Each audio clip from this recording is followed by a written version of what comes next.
Hi everybody, we're here today to make a sensory sock, and so we're going to talk about how you can do that easily at home. First thing you're going to need to do is gather all of your materials. So I have a sock. You can buy a whole bag of them on Amazon or Walmart or anywhere. Pretty much has little decorative socks. This one has eggs on them. Isn't it cute? You will also need some type of funnel. So I took a little plastic cup and cut the bottom out of it. You can buy a funnel.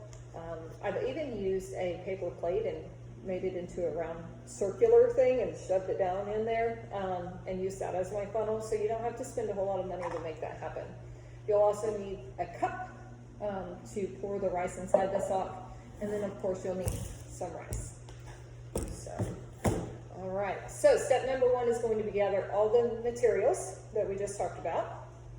Step two will be to put the funnel, or whatever you're using as a funnel, inside your sock.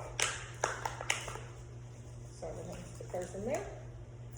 Step three will be to fill your sock until it is full.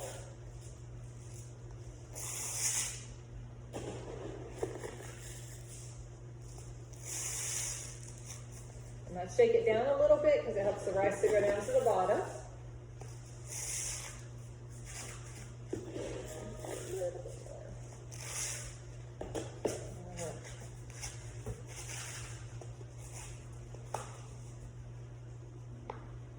All right, be careful taking this funnel out because sometimes it makes a mess.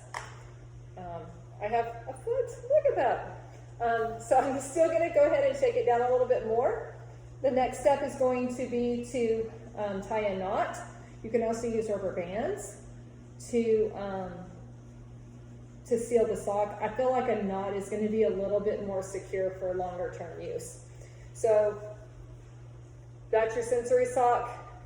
The last step will be to put away all of your materials and then enjoy your sock.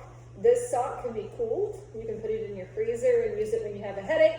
But what it's used for our students or for individuals that need that sensory input, I just played with it for a long time the other day while I was talking.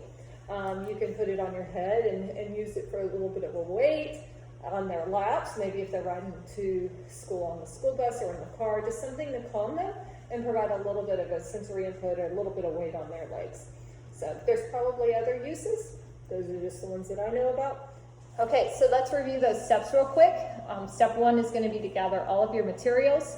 Step two will be to fill your sock with to put your funnel into your sock. Step three will be to fill your sock with rice. Step four will be to tie a knot in the end of your sock after you've got it as full as you want it.